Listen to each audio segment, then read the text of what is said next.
গতকাল প্রথম দফার পর আজকে অমিত শাহ যখন বলছেন 110-এর বেশি আসন বিজেপি পাবে 152-র মধ্যে, সেখানে যেই সময় এবার একটা ছবি, যেই ছবি আপনারা দেখছেন, এই ছবি যেই সময়ে এই ছবি পোস্ট করা হলো সেই সময় যেরকম গুরুত্বপূর্ণ, কিন্তু শুধুমাত্র সময়ের জন্য এই ছবি গুরুত্বপূর্ণ না, আরও বেশ কিছু ফ্যাক্টর কিন্তু এই ছবির সঙ্গেই জুড়ে রয়েছে। এই ছবি এক্স হ্যান্ডেলে একেবারে নরেন্দ্র মোদী পোস্ট করলেন, গঙ্গায় নৌকা বিহারে প্রধানমন্ত্রী নরেন্দ্র মোদী। শুধু তাই নয়, প্রাতঃভ্রমণকারীদের সঙ্গে কথা বলছেন, নৌকার মাঝির সঙ্গে কথা বলছেন।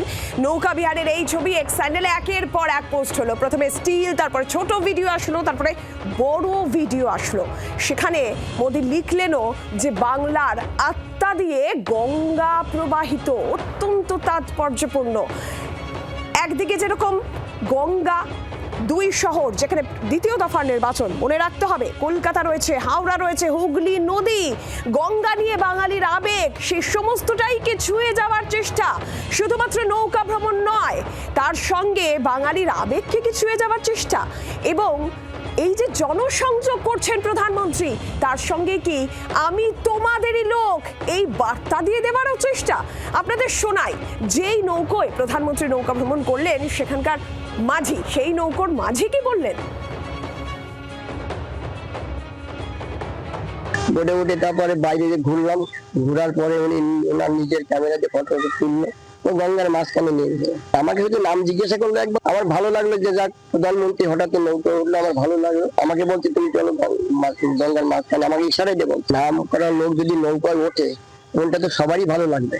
আমি ভাবতে পারিনি জীবনে যে প্রধানমন্ত্রী আমার নৌকায় উঠবে এবং আমি ঘুরাবো, এটা ভাবতেই পারিনি। আমি নিজেই অবাক হয়ে গেছি, স্বপ্নের মধ্যে হঠাৎ। এই জায়গা থেকে মৌমিতা যেটা বলছিলাম, এই যে গঙ্গা ভ্রমণ, হাওড়া কলকাতা দুটো শহরকে কানেক্ট করা, দুটো শহরেই দ্বিতীয় দফার নির্বাচন, বিদ্যাসাগর সেতু, হাওড়া ব্রিজ, যেখানে যেখানে বাঙালির আবেগ সেটা ছুঁয়ে যাওয়ার চেষ্টা। এই সমস্তটাই তো নিঃসন্দেহে বলা যায় যে দ্বিতীয় দফা নির্বাচনের আগে একটা স্পষ্ট বার্তা দেওয়ার চেষ্টা প্রধানমন্ত্রী করছেন, আমি তোমাদেরই লোক, জননেতা নরেন্দ্র মোদী।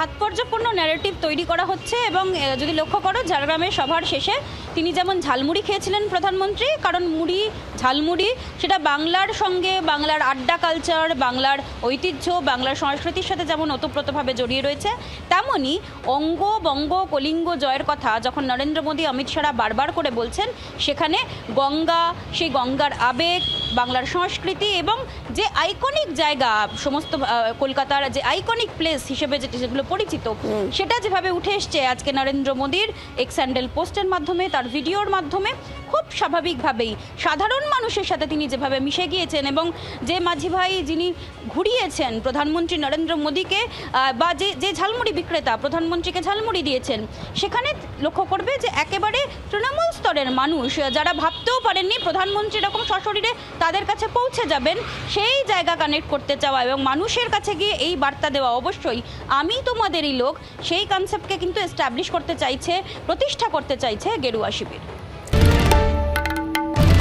বাংলার আওয়াজ, বাঙালির আবেগ, জি 24 ঘন্টা।